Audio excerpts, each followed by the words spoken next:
You're about to hear a conversation at the edge of what matters, what is possible, and what it means to be fully alive. I'm Ari in the air, and this is Into the Wind. Alexander, welcome back. Thanks for being here. Thanks for having me.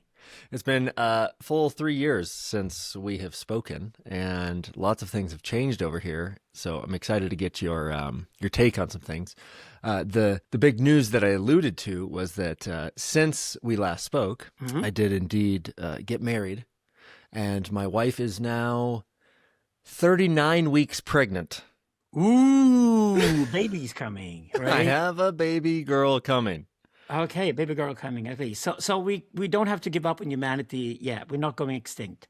We are not going extinct. That's what I No, was. Era's making sure we're not going extinct. I'm trying. Which is interesting because the last, at least, our last three conversations revolved a lot around polyamory and so much around sexuality and polyamory. And it is a subject that I actually want to stay on. Maybe not necessarily the polyamory, but definitely the sexuality. You mentioned a number of things in our previous recordings about marriage and about child rearing and about sexuality. And as you know, I've been coaching men in relationships for the last 5 years.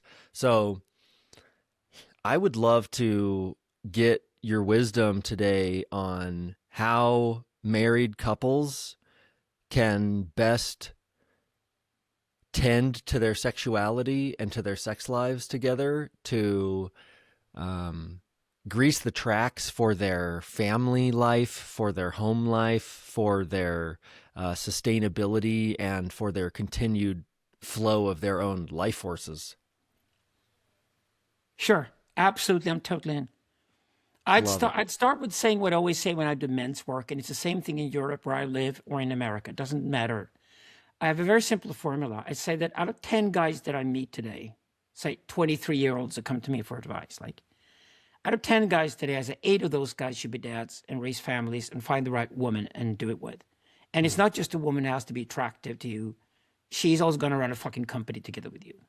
Yeah. Because of what it means to be married. This is something that I remember you alluding to in our previous recordings, that a marriage is a business enterprise that people are agreeing to be a part of. Yeah. And still, she has to be sexually attractive. And you have to work on yourself to stay sexually attractive, because we've agreed in contemporary society that we don't accept any longer that marriages are held together by social conformity and social pressure. Mm-hmm. We've actually moved on to the idea that romantic love can keep something together. And it's an enormous challenge. The romantic love can keep something together for decades, which is what's required out of a marriage. So it's a big, tough challenge that actually 8 out of 10 guys that I meet are going to go into. And then they ask, what about the other 2? Well, the 9th guy is the gay guy and the 10th guy is the monk. And the gay guy and the monk are only here to support the other 8 because we're all going to be fathers. We're all going to be parental.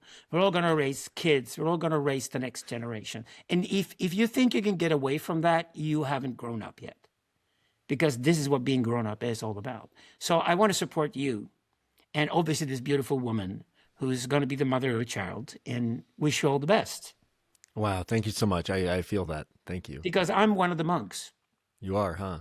I'm one of the monks. And a lot of the guys come to me and think they're the monk. And I pushed them out. I said, no, you're not. No, you're not. Maybe when they come back the 10th time or something like that, I start to suspect that this might be a monk I'm actually dealing with. And by the time they come back and they realize that they're monks and not going to be dads, it's because they're devoted to some religious or spiritual cause, which involves being an incredible support for men who become fathers. And these guys become the best uncles you could ever have. They love their nieces, And in my case, even, my sister had a bad taste in men, and she got a daughter. And once my sister decided to throw out the husband out of the house, I became the dad, more or less. I didn't ask for it, but I have a wonderful niece, and she's grown up with me as a dad replacement, and it's worked really well. Mm. So in this sense, we all become dads. Wow. Okay, so let's take these kind of bit by bit. There's one thing that you said is that a marriage is a business agreement, a business enterprise. What is it that you mean by that? Well, it's a challenge. And you should know that from day one. So if you fooled around before you met this woman and realized that you're going to marry her, right? If you fooled around before then, it was easy just to jump from one relationship to the next one because you didn't take it very seriously. And there's also a certain low self-esteem that comes out of that because you didn't have to be more than a temporary sex object. Mm-hmm. Because any woman you met was allowed to jump on to the next guy. And that's what we do when we're between 18 and 25 years old, to see who we are and to find out who we are before we become proper adults. I call this whole process adultification. And it's absolutely necessary. We should use the term because it's more than being a teenager, because when you're a teenager, the hormones take over everything and you're just confused, right? And you're incredibly sensitive to everything. But once we become into what we call young adulthood, we're not really ready to commit to these relationships yet. Men certainly aren't. That's usually why women are ready before men are. That's what women are on average, 5 years younger than men when they go into relationships, and that works really well.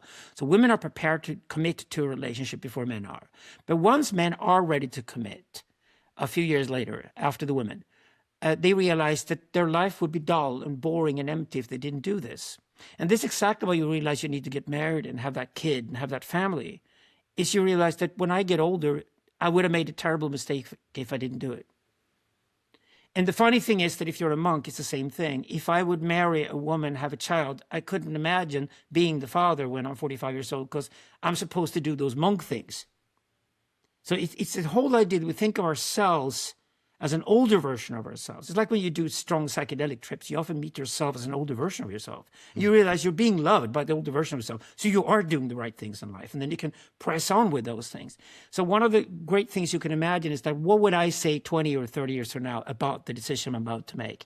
And every guy I meet who marries and is devoted to becoming a father, they're all laughing when I say this, and they just basically say, yeah, that is so me, and she's the right one, and I'm going to do it because the older version of myself, I can hear in my head, the older version of myself would applaud me for doing this right now because I'm doing the right thing, because he is the dad who has teenage kids on the way towards adulthood now. All right? So you will, if you imagine an older future version of yourself, you will know the answer by talking to that version of yourself of what you're going to do and when you're going to do it. And ideally, men should be 28 and women should be 23. And a lot of people today try to push that as they get older. And I have men around me who are 45 years old, and they're very attractive, and they realize that women who are 28 and ripe for marriage don't want 45-year-olds. They have this attitude that, no, I don't want you to be assumed to be the granddad if you come and pick up the kid at the daycare center, which is very Scandinavian, right? I love men who are 45 and pay the bills for me, and I love to be the sugar coated or whatever. But when I'm going to marry, no, not more than 5 years older than me. I still want to have shared friends and have a social life together. And I know I'm the more mature person of the two of us because I'm the woman in the relationship, but not more than an extra 5 years. So that's women's idea of an ideal marriage. So I would say most people today are pushed towards longer educations, more career preparations, and then they should have a taste of the career. They're also spoiled in the sense they want to travel and go places before they're committed to anybody. And they start the whole commitment process too late. Here in Sweden, where I live, even more so than in America. And this is why we have this, what I call the tragic line of women lining up for the IB clinics. And these are women who are 35 years old and realize, oh God, I should have gone out there when I was 23 years old and taken just any guy and gotten married and had kids and I've had it over and done with when I was younger.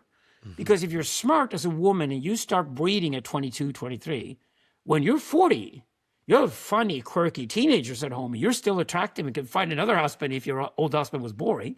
So the smart women, they go through this thing when they're 20 to 23. So what we men then have to relate to is that a smart guy makes this decision when he's 26, 27, starts dating women with a whole different perspective. Like, no, I'm seriously not dating women to get laid. I'm dating a woman to meet the right one.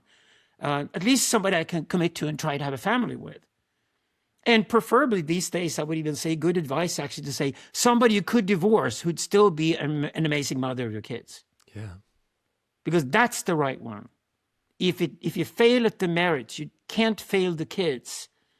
That means that if you marry a woman where you say, I'm so proud of her, she's so brilliant that if our marriage fails for whatever reasons, I can still look her in the eye and say, I don't love you anymore, but I love you as the mother of my children. Mm-hmm. That's the right one.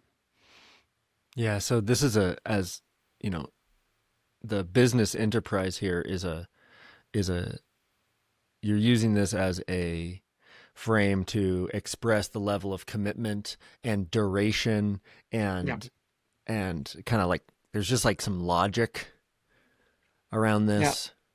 And I love the the adultification, because I think at this point in my life I kind of I look back, there's people that I went to high school with who got pregnant right out of high school. Yeah. And at the time I was like, oh my God, they've made such a huge mistake. How horrible.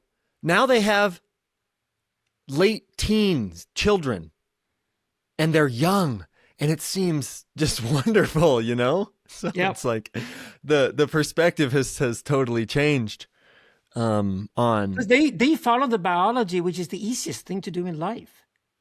I call it archetypology. It's like, if you follow biology, it's going to be easy. But it's just going to be so contrarian these days when everybody's expected to emphasize themselves and have this career and maybe consider having a baby when they're 35, 40 years old. And it's still presented as if the baby is some kind of an accessory to your lifestyle. Like, but it isn't. The thing that strikes about having a child, the child is more important than you are. And that's the first thing that strikes you. You're willing to die for your child. Mothers literally are. They historically have died giving birth to children. Mm-hmm. When women gave birth to children in the past, was like men walking out on the battlefield. It's when you give your life to the community because the community is more important than you are. And in this sense, having a child, because the child is the future and you're not. You're going to die, hopefully, before the child dies. And the child's going to thrive as you die. And because of that, the child must be more important than you are. That's exactly how the future is more important than the present.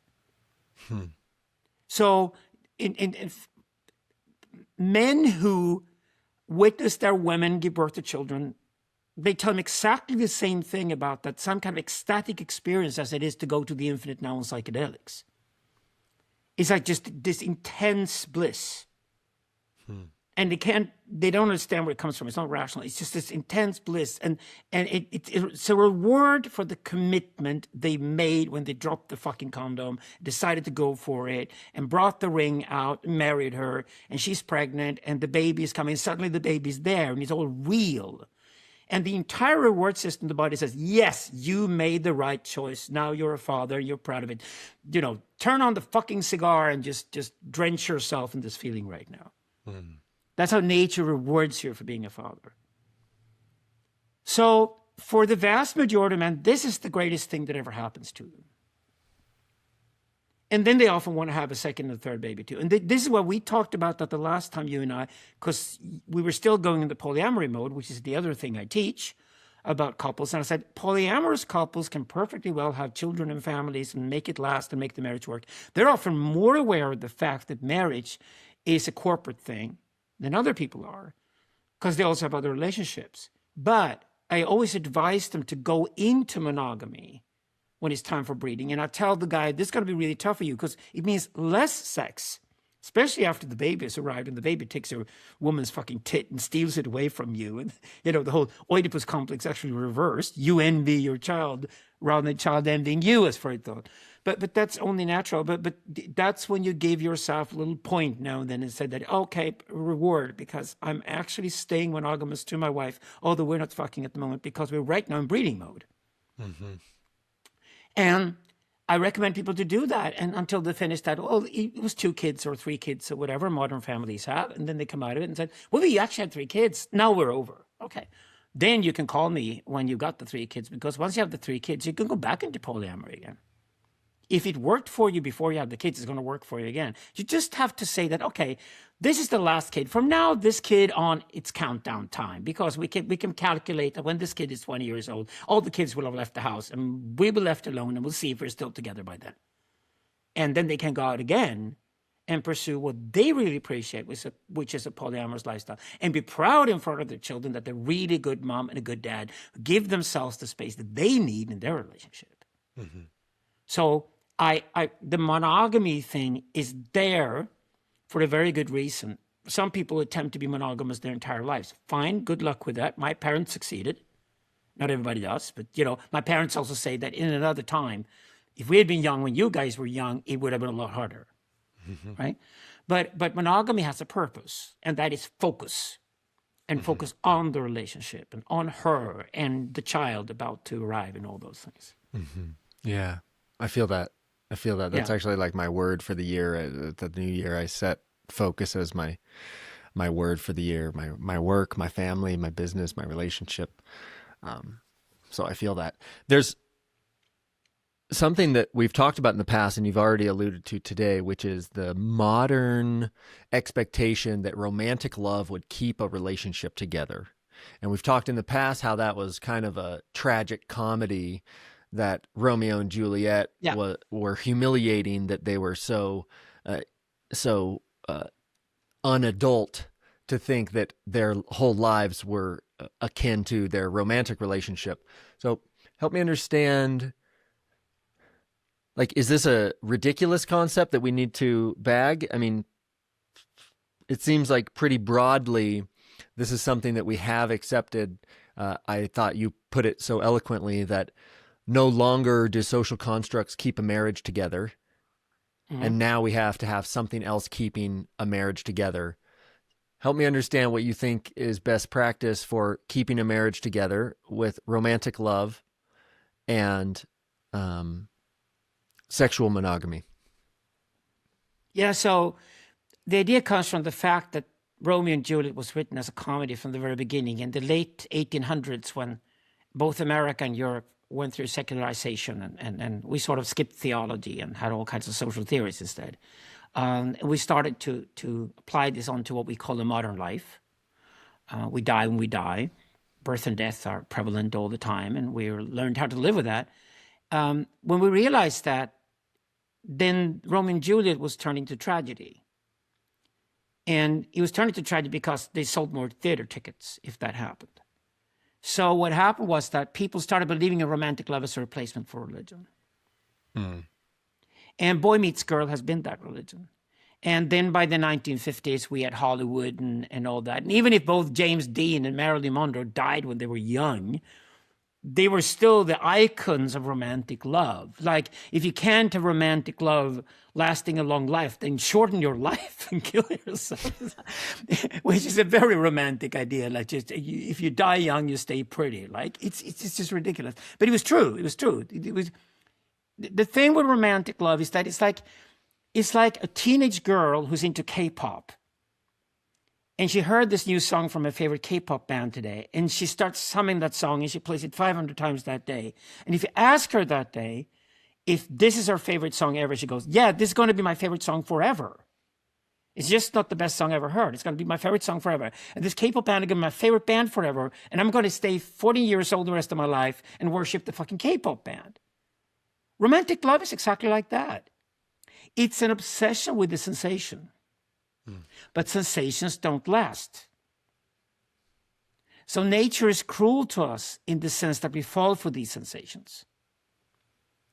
But if you really start looking into romantic love and how it operates, because it doesn't last, the people who are obsessed with romantic love will jump from one partner to the next, because when they can't find the romantic love in one partner, they just jump to another one and jump to another one. And the way you expose them, you sit down with them as your best friend, as their best friend, and you basically expose it and intervene and say, listen, you're not in love with any of these women.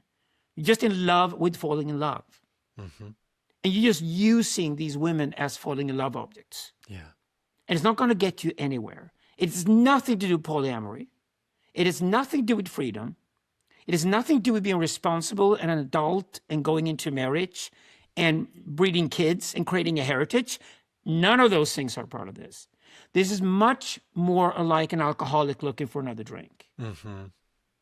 It's an abusive, repetitive behavior which starts with low self-esteem. Yeah, it's compulsive. It's compulsive.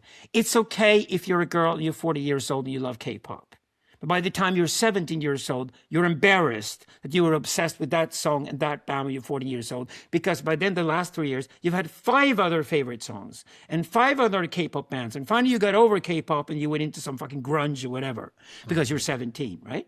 So romantic love is nothing more than that. It's just ephemeral. It's just sensational, right? And my work, my philosophical work, is all about attention, which is the opposite of sensation. The sensation grabs you quickly because it wants that attention from you, but because the attention does not last, it's not proper attention. Authentic attention lasts. Sensation doesn't last. Okay, so I feel like we're getting to the heart of the matter here, and this is something we've spoke about before, which is like what it really means to love someone. And the distinction you're drawing out here is to feel infatuated and to feel chemically in love with someone is very different than loving someone. Yeah, that's falling in love. Mm-hmm. Being in love is very, very different from that. So the being in love, the weird thing here is that it comes from 2 different places. I mean, I see it with couples who've been around, and had each other for 20, 25 years, and they have a crisis. And I always have this one trick question I ask them. I shouldn't tell you because it's a trick question. It should be public. But the trick question is very simple. So do you imagine becoming old with this person? And instantly they say, no way. Well, then the divorce is a matter of fact already. You're just afraid of saying it. You need to go to a divorce therapist. You need to go through divorce because you just revealed that you don't even imagine being old with this person. Then you're just afraid of divorcing because you've been together for so long. The prestige, it's getting in the way. You need to get out of the relationship. Next question comes automatically. That also means you don't have a sex life any longer. No, we slept in separate beds for the past 4 years. I mean, that's horrible. You're a man and a woman. You're both heterosexual. You haven't had a sex life for the last 4 years? Get out. Anything you want to fuck is better than this. Okay? So the problem with being in love is that it has to include sexual attraction. It's a modern predicament we've decided. It's a modern ethical value we decided on that there has to be sexual attraction between the partners. It doesn't have to be constantly there, and it won't be. Okay? But it has to be there. If you're no longer attracted to your woman and she's no longer attracted to you, you've got a problem. It's enough of one of you opting out and it's over and done with. But the other aspect of being in love, which is the more beautiful one, because sexual attraction is something you can't really alter. Once it's there, it's there. If it isn't there, it isn't there. If it's gone, if it was there and it's gone, you could probably deal with it. It could probably be reawakened because once you've been attracted to a certain woman, that attraction is probably still there. It could be your low self-esteem. It could be something else that got in the way. Yeah, it could resentment, be just pain, got older, low self-confidence. Yeah, whatever. And or somebody was unfaithful, but you can actually get over it. Just grow up a bit, right? So it could be any of those things. But if the attraction is completely lost and you sort of it evaporated, then you have to move on. But the other being in love aspect is everyday life. And it doesn't matter if you're a dad. It doesn't matter if you're the gay guy or the monk. Life is all about everyday life. Life is constantly about getting up on a Monday morning, having a cup of coffee, and starting to work and enjoy working. Yeah. Everyday life. And marriage is a lot about that. It's a lot about 7 days a week. It's a lot about the coffee in the morning, getting up. And it's a lot about tolerating each other's personalities, even when, you got the grumpy woman who wakes up grumpy every morning. She's happens to be a grumpy woman. Well, she better have other qualities. She's a grumpy fucking woman every morning. But you can be the cheery one and cheer her up, maybe, But then at the end of the day, if you experience that the grumpiness is charming rather than a problem because you had the cheer and she adds the grump, then she will love you for it because you actually love her. Love is never love towards perfection. Love is always love towards humanity. If it's perfection, it's admiration. It has nothing to do with love. Love is always love towards somebody's humanity. It's when your woman exposes that she's just another woman among women, that allows you to be a man among men. And that's marriage. And that's marriage at its best. That's peak marriage. Monday morning coffee is peak marriage. I feel like, as you say it, I feel touched, and I feel validated. I feel like, as you, even just the example you use of a woman's grumpiness and my cheeriness being just like how I accept her in her humanity. I just love so much of my wife's quirkiness, and especially in her pregnancy has been, I got really good. That's a ride. Right? Yeah. I got That's a really good ride. advice from a dear Yeah, and then you friend. realize how emotional you are, but your emotions are like pumping all the time. Yeah. But to see a woman go through what she goes through during pregnancy, and you realize that nature has stolen your woman's body. Pretty much. Nature Yeah. does whatever he wants with her body. And did you know that there's something in modern psychoanalysis, something called placenta theory? Have you heard of placenta theory? No. Placenta theory was developed by female psychoanalysts. It started with Julia Kristeva in France in the 1980s, but the best version of it was developed by a Turkish woman called Susan Gunnar, who lives in London. She's amazing. She is so super sharp. She leads psychedelic ceremonies for women, for business women, of course. Wow. And she does amazing work. And Susan Gunnar was the one who discovered that. She really started looking at how the placenta actually operates. And you should be warned here because you're 39 weeks in, right? Or 36 weeks or whatever. 39, just about to be 39. Okay, we're getting close. So here's the trick. At the end of the carriage, so at the end of the whole process, before birth, right before birth, the placenta makes a decision. It's like an intelligent organism or something on its own. It makes a decision that if both the mother's and the child's life are at risk, the placenta will poison the mother for the child to survive and then push out the child. Wow. That means there is no mother. Biologically speaking, the placenta is the mother. And it dies with the child. Goes out with the child. That's why the placentas are so fucking sacred in so many cultures. And women behind men's backs cook them and eat them and all kinds of weird things that they do because the placenta is the real mother. So biologically speaking, the placenta is the mother because the mother will, of course, defend the child, whatever, for any threat. So the placenta literally poisons the mother's body for the child to survive if you're getting very close to birth. Wow. That's weird, but that's nature. It is weird. And also the cooking and eating of the placenta is also nature weird. Nature has its own logic. For nature, survival is everything. Yeah.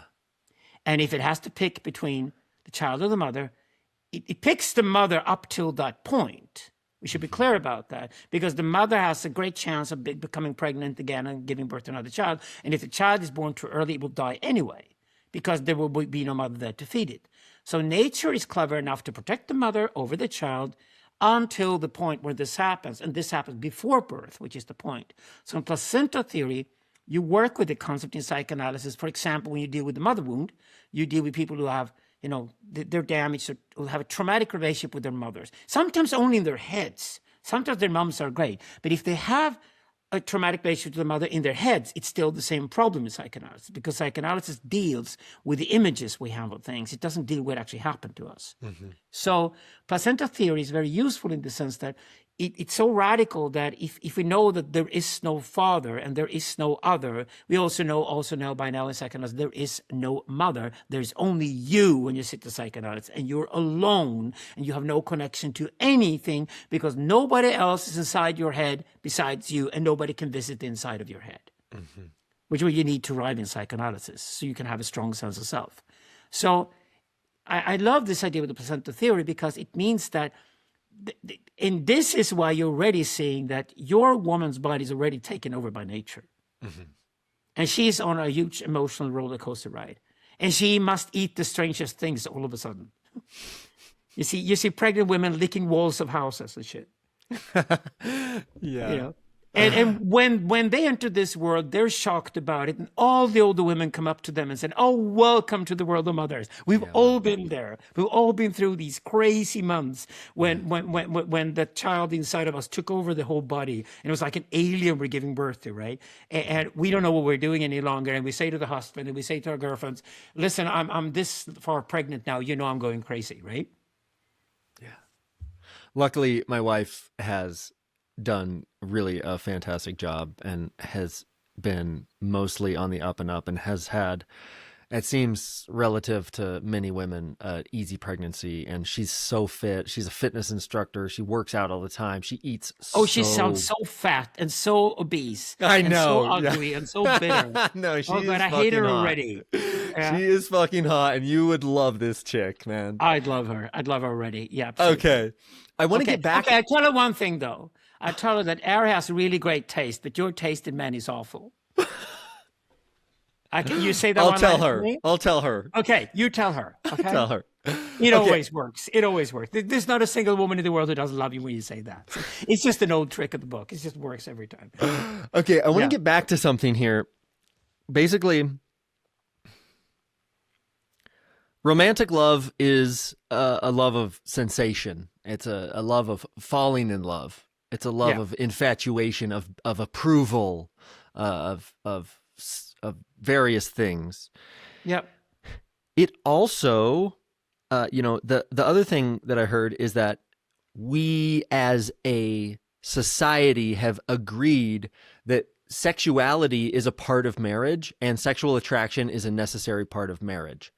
Yes. It is something that can wane, but it's also something that it seems like to me in my own practice in relationships, it's something that I must tend to.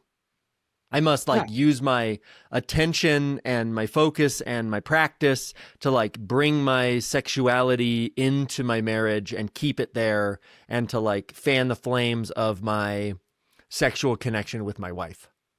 It's exactly like exercise. I'm 65 years old. What are the workouts? What do married couples do? When I'm 65 years old, I walk, I swim, and I dance because I can walk, swim, and dance until I die. But the gym's no longer part of the mix. But I do exercise. And I cracked a joke. I was just going shopping the other day, buying a steak for dinner. And the cashier girl, she looked at me and said, "You've got some kind of senior citizen rebate or something like that." What? I haven't even started taking Viagra yet. I just couldn't help myself. I just said it spontaneously. She had a laugh. Of course, she loved me for it. It was just the funniest comment she'd heard that whole day. So, but it's just so weird. But I do exercise, but I don't exercise the way I did because it is harder when you get older, but it's also more fascinating. I was seduced by a woman who was way older than me when I was younger once. And she was incredibly attractive. She was also a writer, and I was her fanboy, and I was her groupie in a way, and I got laid by her. But she whispered in my eyes, "You know what, Alexander? The sex gets even better when you get older." And she was right. But it's not better because it's just easier, because it's so easy to jerk off and fuck and exercise. I mean, when you're a child, you just run around all the time to begin with. Exercise is not even part of the mix. You can eat anything when you're a child. You don't have to worry about your diet or anything. As you get older, you need to take care of yourself. And the taking care of yourself is more of a challenge the older you get, until you get to a certain point where you realize, I can't take any more care of myself than I already do because I'm 85 or whatever. But the point is that it's perfectly possible to have a great sex life in a marriage that lasts for decades. Yeah. My parents did. The trick is to realize it's going to change. And it can have new challenges. And it can have new motivations, and it can need a little extra sparkle, like traveling somewhere, arranging adventures together, and specifically, more than anything, take it very seriously when suddenly, all of a sudden, you have a crisis in the sex life and it's not happening. You need to take that seriously. The men walk around and moan and bitch because they can't fuck their woman because she's busy with other things at the moment, like breeding kids or whatever. Well, then tell her. Sit down with her and tell her and said, "I am very frustrated and I want to share this with you. And I am a man and you're a woman, so maybe we're not that balanced at the moment. But I want you to know that this is part of it." And then not just put it on her table because it's not her problem. Then basically said, "So therefore, I booked this fucking spa weekend for the two of us 3 weeks from now. And I hope you're okay with that. Because it is to get the whole thing going, get juicy again. I've done it." And she would probably say, "If you make an effort to restart our sex life, I will certainly meet you halfway." Because the effort is what it takes for a woman to say, yeah, that warmed me up.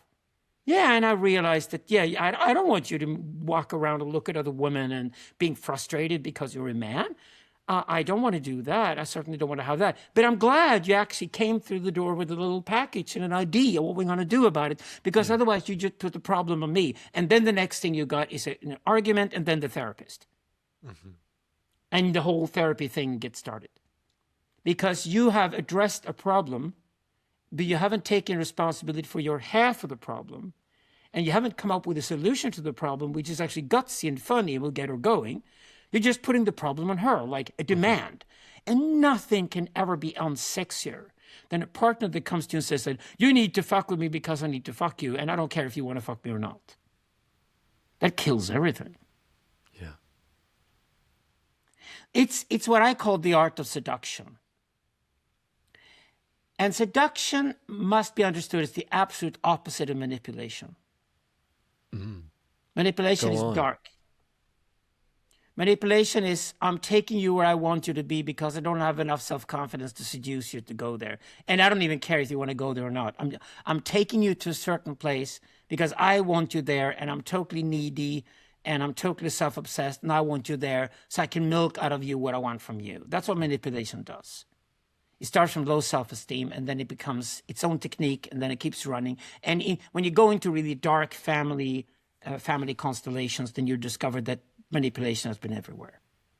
Seduction is the exact opposite. Seduction is that, I really want to take her to a place where she wants to go, but she doesn't even know it yet. But I figure it out.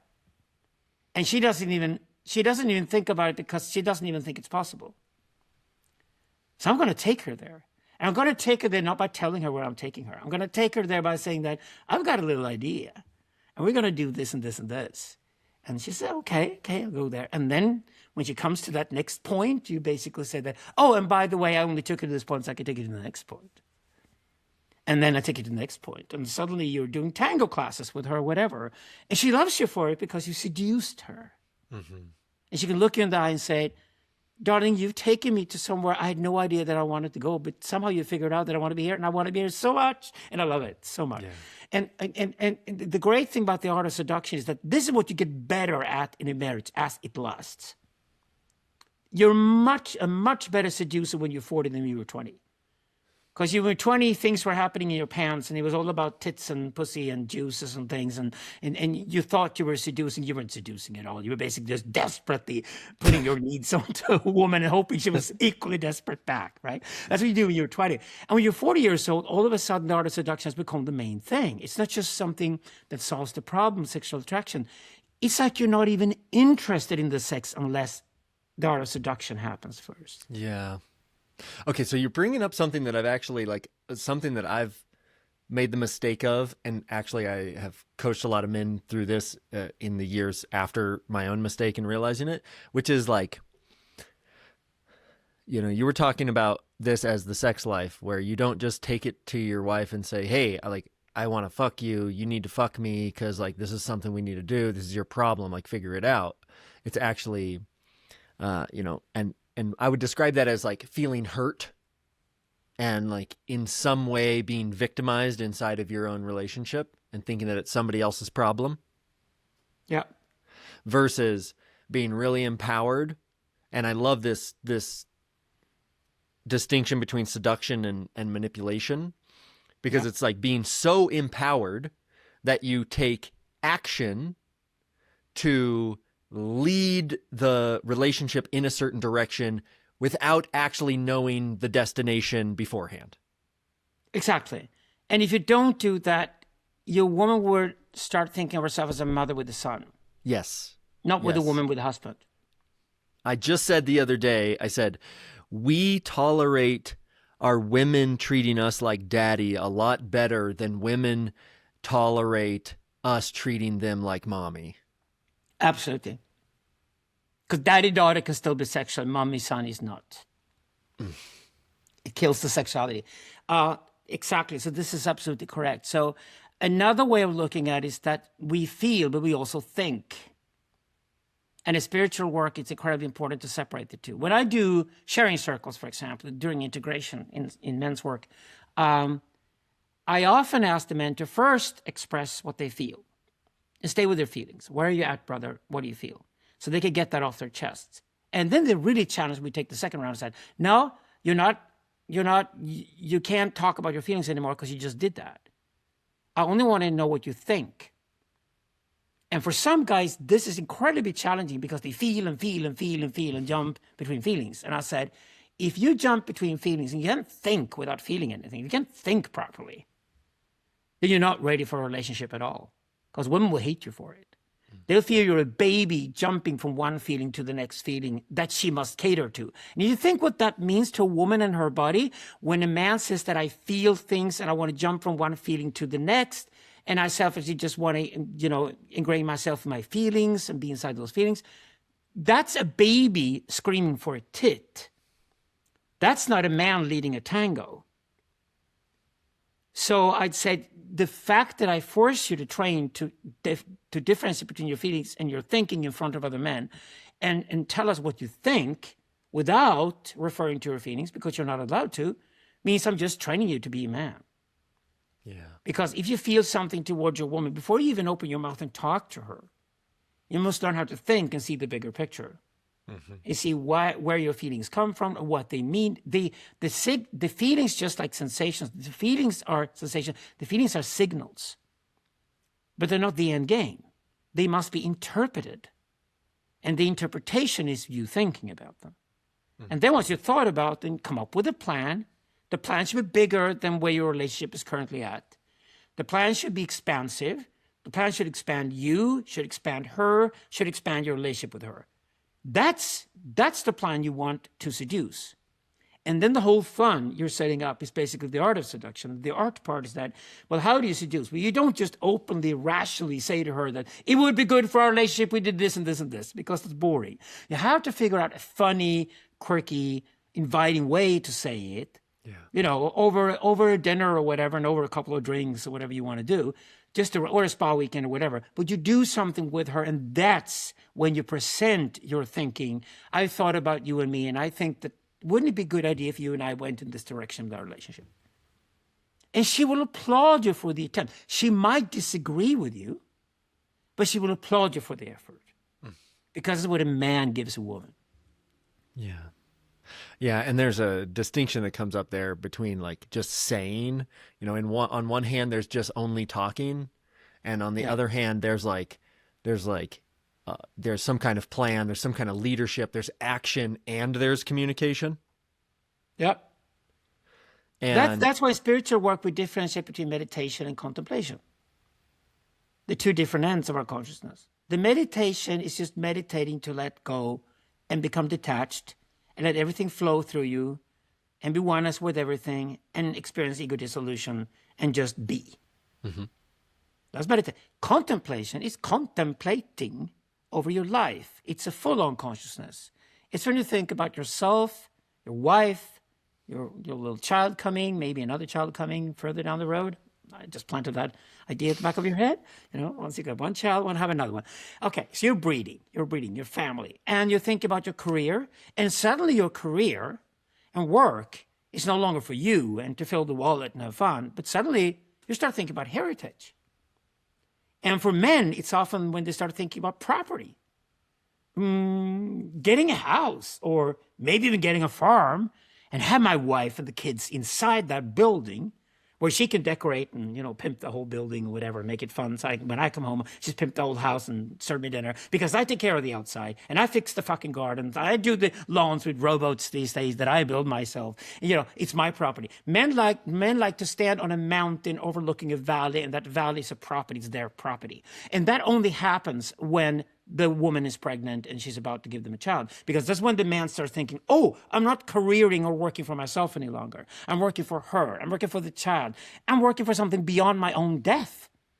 I'm experiencing transcendence for the first time in my life, because of what it means to have a child. It's a transcendent experience. It's like, that's why you're going to die before the child does, because the child's going to have children eventually as well. And you become a grandfather and all those things. And that whole process, being part of that process, is so rewarding. And it's so great, it's so nice to be able to think about yourself in this transcendental aspect, that I will create something that survives me, not only a child, not only life.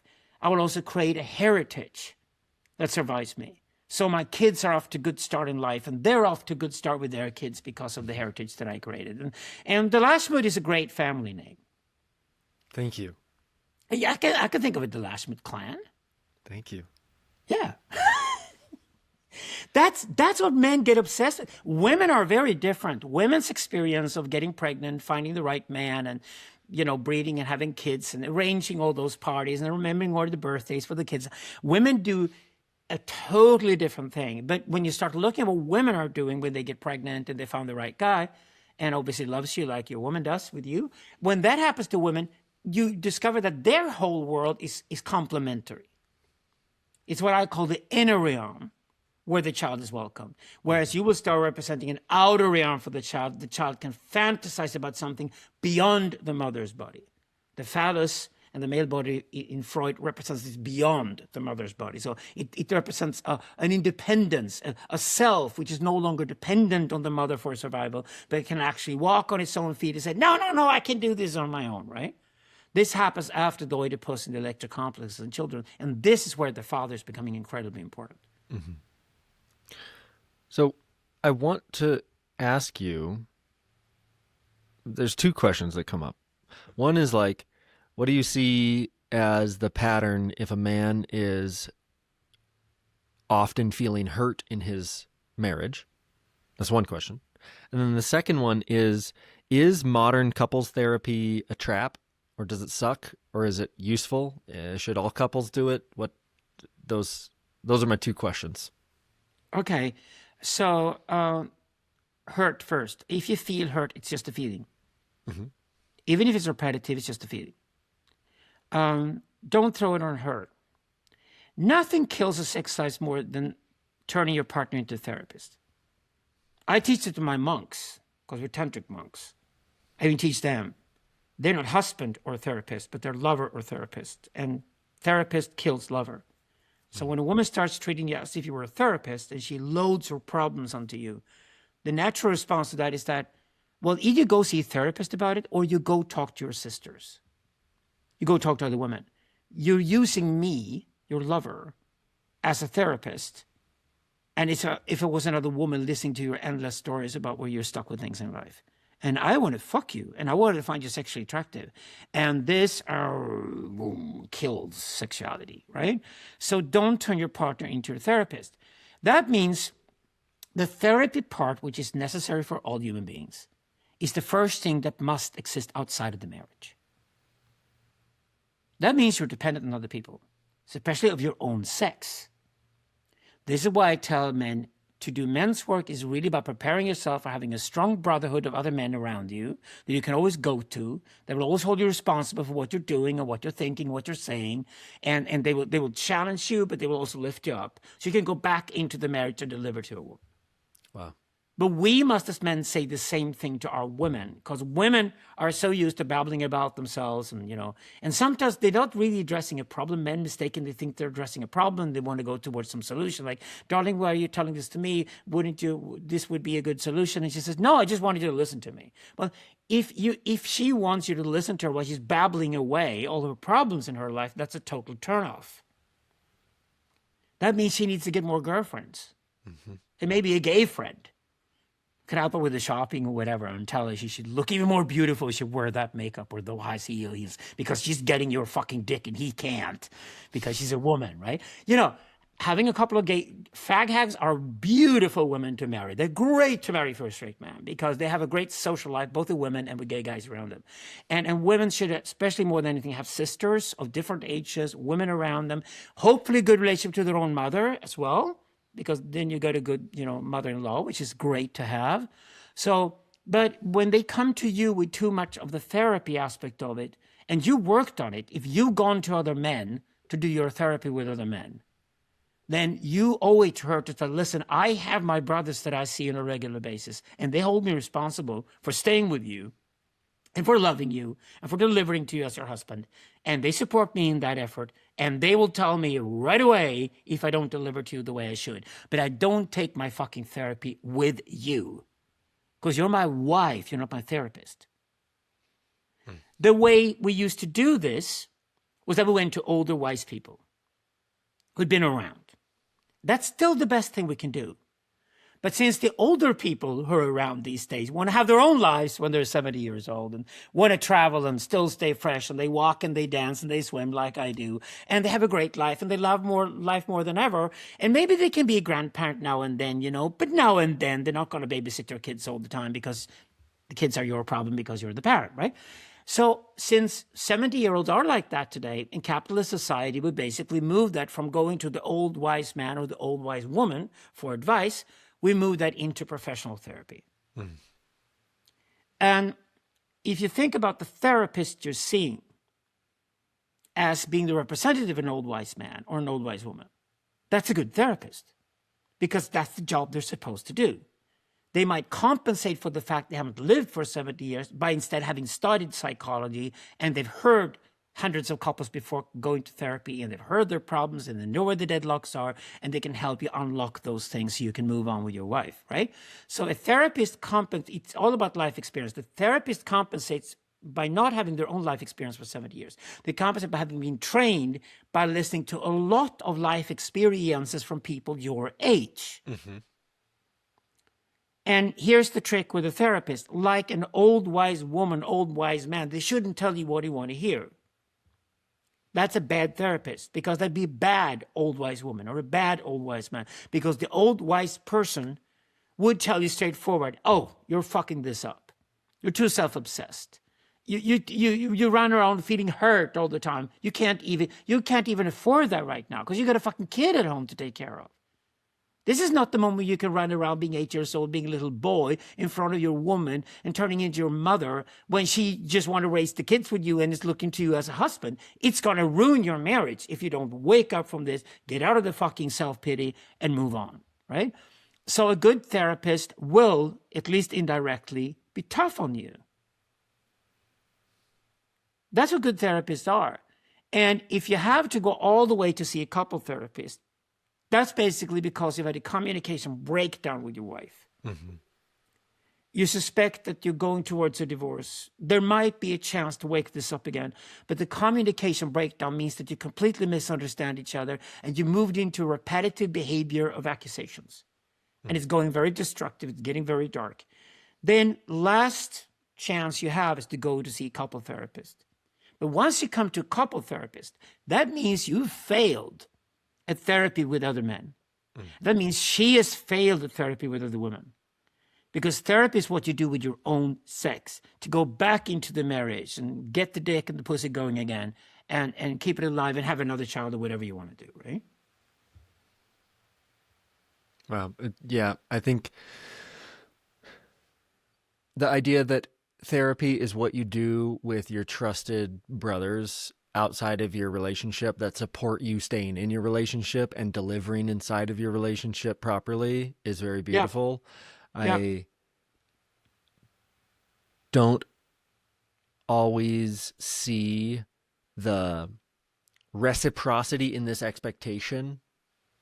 Like, one of the things that I think we've talked about in the past is women often giving terrible advice to other women who are in relationship, where the woman has grievances of the man and the other women side with the complaining woman of, oh yeah, he's horrible this way, he's horrible that way, oh, you deserve better, you deserve better, you deserve better, and women just kind of gassing each other. Yeah, but it's true. That's true. But then you have to remember that women don't communicate the way we do. Tell me more. If a woman starts accusing you and she's backed up by her sisters and she's credited as force of women accusing you, that's not an accusation. That's a shit test. Men don't do shit tests. Women do shit tests. That means a shit test is her testing you. Where are you? Are you present? Do you stand up to me? Can you hold me back? Even if I bring my fucking sisters into the room and we all start accusing you, you're not man enough for this woman, blah, blah, blah. Can you stand up to that? That's what she's doing. If you take a woman's accusation literally, you have never understood women. Everything women say is myth. Women are completely mythical creatures, and everything they say is mythical. They don't divide between feelings and thoughts. They merge feeling and thoughts into myth. And they do it very efficiently because that's exactly how they can accuse you of something if they want to accuse you of something to get you where they want to get you. But at the same time, they can also be interpreted the other way, which, oh, no, this is not an accusation at all. I'm just trying to see where you're at, darling. It's better for you as a man to interpret a woman's accusation, even if, especially if she's backed up by sisters, as a shit test. So the response is not to accuse her back and take it literally, because then you completely misunderstood her. And she'd be frustrated. She'd go back to her sisters and they really start looking down on you like, what? He didn't get that you were testing him? He thought you meant literally what we jammed together? He can't stand the test, you fucking idiot. He doesn't understand the fucking test. Is he autistic? He takes things too literally because men do. What men need to understand is that when women communicate, they communicate through a mix of feelings and thoughts that you as a man is not allowed to mix. You must keep your pathos and your logos separate. You love women because they mix these two things. You love them because they're oneness. It's the whole spin, the whole myth that women create. Women are doing storytelling all the time. That's why a woman will tell you when she wakes up in the morning and you sit with her on Zoom and she thinks she's really beautiful. You tell her, oh, darling, you're really beautiful when you just wake up in the bed and say, well, I don't really feel this is myself. I need to go to the bathroom and get makeup. And then I can talk to you. What she means is that it's only with the makeup on that it's her. What she means is that when she wakes up in the morning, hasn't put on her makeup yet, she's not herself. She needs to go into a theater to be herself. Women live in constant theater. That's why they love fucking reality TV shows. That's their American football. Their football is reality TV shows because they're obsessed with theater and people living in theater. And that's usually women and a few gay guys thrown into the mix. And that's the theatrical world. Women live in theater constantly. So when she comes back at you with her sisters backing her up, regarded as a shit test, what would be the proper response from you if you understood that this was a shit test? The proper response would be, I hear you, darling. I'm going to have to consider that. You know what? I might even go and see my brothers and see my friends and have the conversation with them and see what they think. There might be something to it. And she would say, wow, so you're talking about you're listening to her? You're trying to figure out what she's really trying to say? Women always say, like, I didn't mean what I said. I really meant this, and he didn't get it. That's shit testing. So they will always describe the shit test afterwards like they have the right to do it. And they said, I said this. I didn't mean what I said. I really meant this, and he should have figured that out. That's shit testing. So what you say is that, okay, this is a bit complex for me, but I hear what you're saying. You might have a point to it. I'm not going to rush to make up my mind. I'm listening. Is there anything more you want to add to it? I'm listening. But what I'm going to do is I'm going to take what I just heard from you and take it over to my brothers with the other men and sit down to them. And maybe a couple of those brothers can explain to me in my stupidness what you actually mean so I can really understand what is frustrating for you. Yeah. That means you've taken her seriously. It also means you're going to contemplate on what you just said. You're going to take it seriously, but you're going to have your own opinion, which is what you expect. She doesn't expect you to fall down on the floor and say, mother, mother, mother, everything you say is right. Can I lick your boots? No. She also doesn't want you to defend and defend and defend and defend and defend. Yeah, because if you go into that mode and defend, that means you're weak. Yeah. If you say, oh, I'm listening. There might be a point to what you're saying. I'm going to contemplate on that. And actually, I'm not going to sit and contemplate myself. Is it okay with you if I actually ask my brothers about it? Because you've asked your sisters, and apparently they agree with you, or at least agree with a certain sentiment, which is great. They back you up. I wish my brothers backed me up the way your sisters back you up. But my brothers are tough with me. So I'm going to go and ask them and see if this is actually, you're onto something in a relationship that's valuable. Okay. And then you come back and have your own opinion, and you won't fall for it. And you just say, sorry, darling, this is my opinion. Yeah. And this is, and we're going to have to live with a certain disagreement. Yeah. Hey, you're laying out something where she will suck your dick for it. This is after all our the last podcast. We always end up there together. I don't know why, but well, if it's marriage, certainly if it's marriage. Right. I'm a big proponent of no, you have sex until you die. Yeah. So one of the things that you're pointing out here is that it's just a longer game, even just conversationally in the marriage. It's a long game here. It's not Yeah. one argument. It's not kill shot energy. It's not trying to get to the end. There's no destination. It's more patient and more secure, just more adult in yourself. Yeah, it's like when you were younger, you could run the sprint, but now it's time for the marathon. Okay, great. And you know what? You can do it. And you can do it. Yeah. You're born as a man, as a future father, as a husband who loves his wife. All those things point towards the fact you're born to run the marathon. You just didn't know you were a marathon runner. Mm-hmm. This is the marathon. Marriage is the marathon. Yeah. So I recently heard someone that I respect say a generalization, and this is the last thing I'll get your feedback on here today. She said that she thought that the modern relationships, what she was trying to teach, she's a relationship expert, what she's trying to teach is teaching men to be more responsive to women when they're not, even when they're not saying things with crystal clarity, mm-hmm. and teaching women to be increasingly clear. Yeah. That is all the best tantra teachers who also teach relationships these days say this thing. They say this thing. So it's like, imagine you're a woman, he's man, you're different, right? The difference is the attraction. The reason why we go crazy over women, you and I, is because we don't get them. And weird enough, they don't get us. We think we're simple. We think we're easy to read because between brothers, we're easy to read. Yeah. But women don't get us. Yeah. And that's the magnetism of the relationship, right?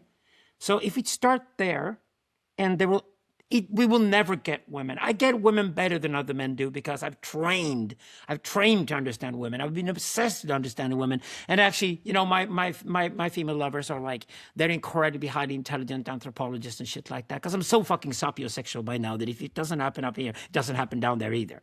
So I'm a sapio, total sapio today. But anyway, there's still mystery. Women are still mystery. They make sure they're mystery.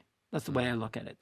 But if you can imagine communicatively, like in communicatively, how men and women are different, you can start appearing as if you're communicating with the opposite sex with their language. And then you realize communication gets a lot better.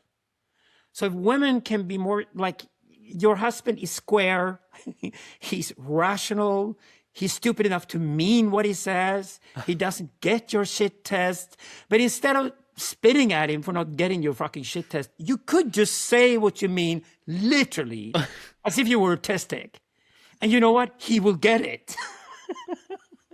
Like, I said this like a theatrical thing, but I just wanted you to take out the fucking garbage because I'm going to change the diapers on the kid. And he said, can you please just take the garbage outside because I'm going to change the diapers on the kid. That is formally diaper change and garbage taking. And he will get it and he will take the garbage. Because he's a stupid man. He means what he says. And if you talk to him like you mean what you say, which means you're going over to his half of communicating, you're communicating the way men are. Then men need to sit down with other men and be trained. Bring in a fucking gay guy. Can usually train the straight guys to understand what shit testing is and what women really mean. And how women are sending out messages to see where her husband is at. Like, will he get this or not? Or is he too stupid to get it? Because when women sit and talk about their men, they are merciless. Mm. They're merciless. And they always talk about how stupid their men are. Oh, men are so stupid. They're so fucking stupid. And they mean it. Because they think men are stupid because the men don't get the game. What they don't realize is that it's their game. And at the end of the day, even if the men are stupid, they still want to fuck them. They still can get enough of the men in bed. And they go, he's so fucking stupid, I still want to have his dick. So don't worry. Let them sit there and be merciless about men, merciless about you. They're merciless about all men. They think all men are stupid. The only guy who isn't stupid is their gay friend, but he's fucking gay, so I can't have him, you know? That's how women are located, and that's their shit-testing world, the theatrical world they live in. Jacques Lacan even said it. He said, for a woman, everything is theater, and that's actually the best way to approach life because men are stupid enough to think there's a reality. Mm. So, best advice Glad you pointed it out. Best advice for relationships is you stand a much better chance of making this work if you try to imagine what men mean when they talk to each other. And if you, as a man, try to understand what women really mean, especially by listening to how they're talking to each other and having conversations, and it's arousing. I mean, at least for me, maybe I'm a pervert, but I get aroused by the fact that women are so fucking smart that they don't mean what they say. The game is fun.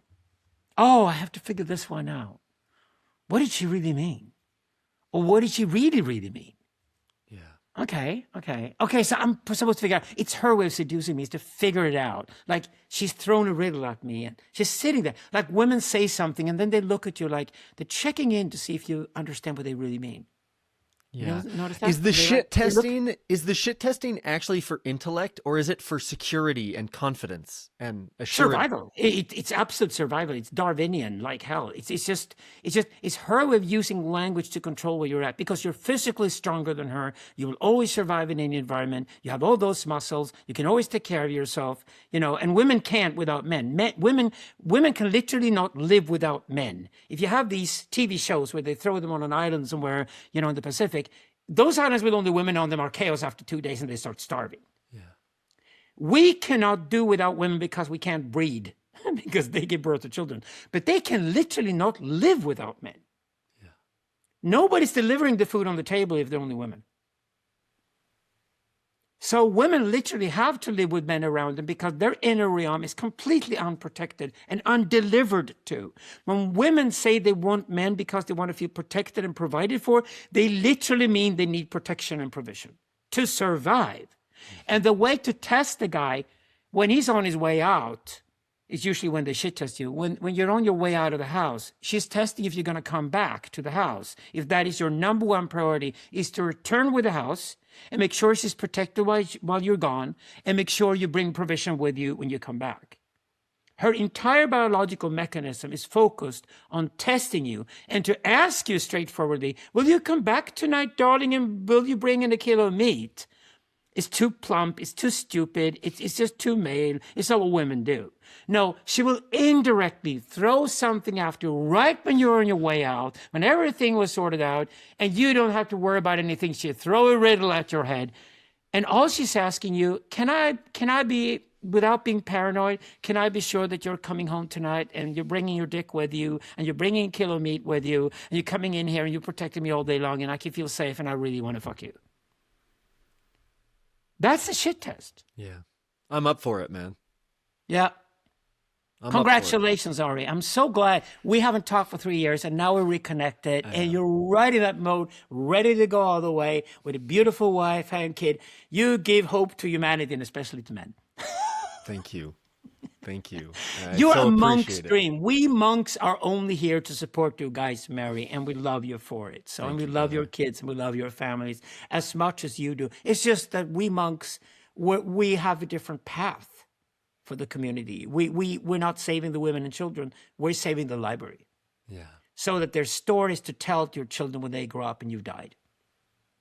We're that continuation between generations that we monks do. Yeah, we need that. That's broken down in modernity. Every 10th guy is like me. Wow. But the other guys are like you, Ari, and they should do exactly what you're doing right now and grow up and love the marathon. I'm here for it, man. Endurance and obedience. Love you so much. Thank you so much for your support and for your well wishes and all of your wisdom, man. So looking forward to talking to you again. Glad we're back in touch. Yeah, and my social media feeds will love this conversation. They will absolutely. They sure will. And they will. Looking forward to it. Stay in touch with me. Thanks again. Enjoy your dinner party. I will. Big love, Ari. Big love, brother. See you.